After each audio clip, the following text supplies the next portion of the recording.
Hello everyone. This is going to be our tutorial on using the app as far as the muscles that we've already covered. So let me go ahead and get the muscles loaded on here. Here we are, and pardon me. Go ahead and get this rotated around. So if you recall from our lecture, we started with gastrocnemius, which here is gastrocnemius. And as you can see, this is the lateral head of the right side. And I can isolate that and bring that up off. And you can see how that attaches both up here at the top of the greater condyle of the femur, and then how it comes around this way, and then down here it would attach to the Achilles tendon or the calcaneal tendon, and so that way you can see how that kind of comes off of the bone. Same thing over here with the medial head.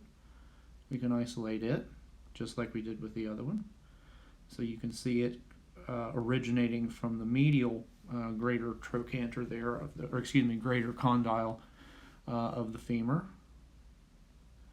And of course we can also then hide these two, and when we do that, that reveals underneath the muscles underneath. Now those muscles would be the plantaris muscle, which is this muscle here.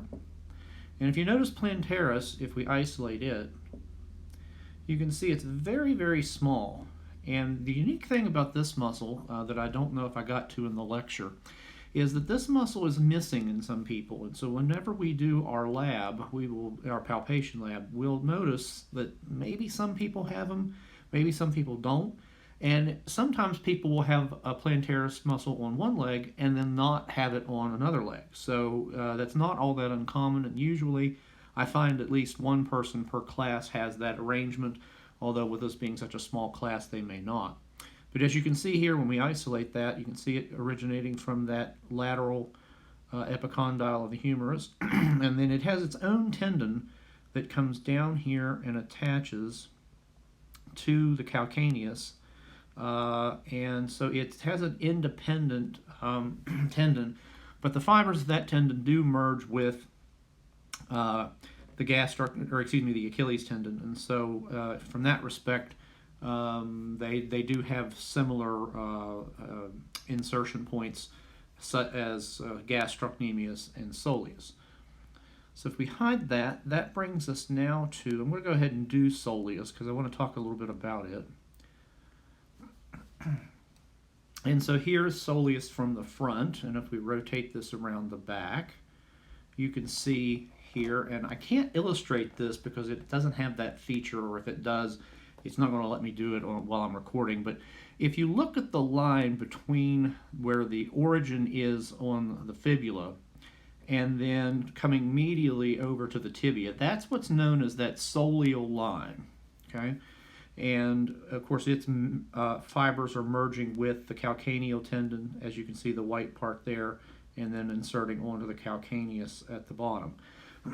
Excuse me. The other thing I want to mention, and I don't know if I mentioned this in the lecture or not, but there's an aspect to soleus that's very unique in that it is in constant contraction when we're standing, and so therefore it's also known as the second heart. And so what that action does is that helps pump blood through the venous system back up to the heart, because in most people, our hearts aren't strong enough to do that on their own. This is why when somebody locks their knees and standing, a lot of times they'll pass out because blood pools in the ankle and it can't get back up to the heart, and so the brain gets starved of blood and boom, down they go. So that's one unique thing with soleus that I want you to make note of, if I didn't cover that in the other lecture before. So we'll hide soleus, and we're going to hide the Achilles tendon because we really don't need to isolate that too much. And now we're going to talk about popliteus. Now, popliteus is a muscle that everyone has, And you can see it originating here from the lateral aspect of the epicondyle of the femur, running diagonally and inserting onto the posterior medial shaft, upper shaft of the um, tibia. And therefore, that's going to be kind of an action where it's going to flex and internally rotate the knee.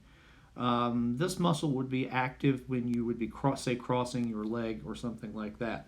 It's a very small muscle. There's not a whole lot to it. It is easily palpable. And so all of these muscles that we've covered in the lecture previously and what we're showing here on the app are easy to find and easy to palpate. And that's why I like to start with these, because it kind of gets our feet wet, so to speak, once we're able to go back virtually. So I'm going to hide that muscle. And then we're going to rotate around laterally, and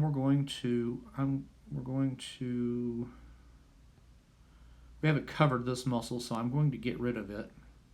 I'm actually going to get rid of some of these because we've not covered them, and I want to kind of isolate a few muscles here. There's soleus. We're going to hide that again. And okay, so here is peroneus longus. This app uses the term fibrillaris longus, and if you remember in the lecture, I told you those names can be used interchangeably, or at least I hope I did.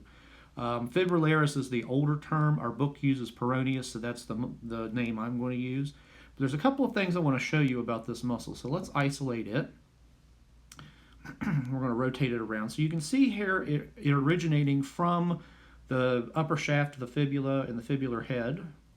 But it's its insertion that I think is the most interesting, because you can see the tendon running posterior to the lateral malleolus of the ankle. That's that bony bump on the outside of your ankle.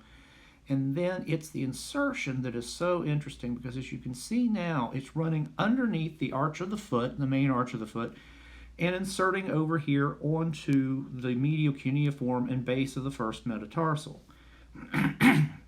Now, what makes this muscle so interesting from a massage therapy standpoint is that if somebody has flat feet, they're actually walking on that tendon.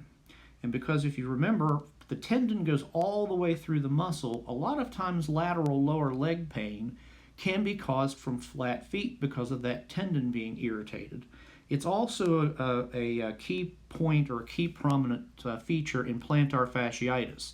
If that tendon is being crushed or squashed because the feet are too flat, the arches have collapsed, that's a real issue, and something definitely as a massage therapist we want to look into if we're having someone complaining of plantar fasciitis or complaining of lateral lower leg pain. Definitely think of peroneus longus as the muscle to look at. Okay, so last but not least, our very last muscle is going to be peroneus brevis. Again, they're using the term fibularis, but I'm going to use peroneus. Let me move this up here a little bit. And so here it is, originating from the lower 2/3 of the shaft of the fibula.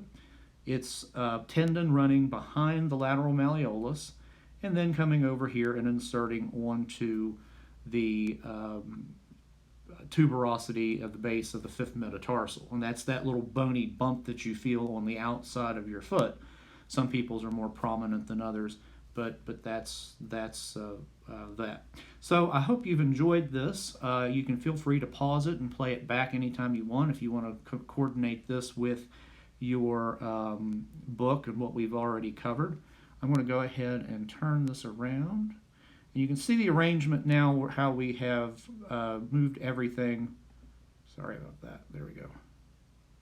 How we have everything now, the deeper structures along with the more superficial structures. And again, some of the muscles we have not covered, we'll cover those live hopefully next week when we are able to meet in person.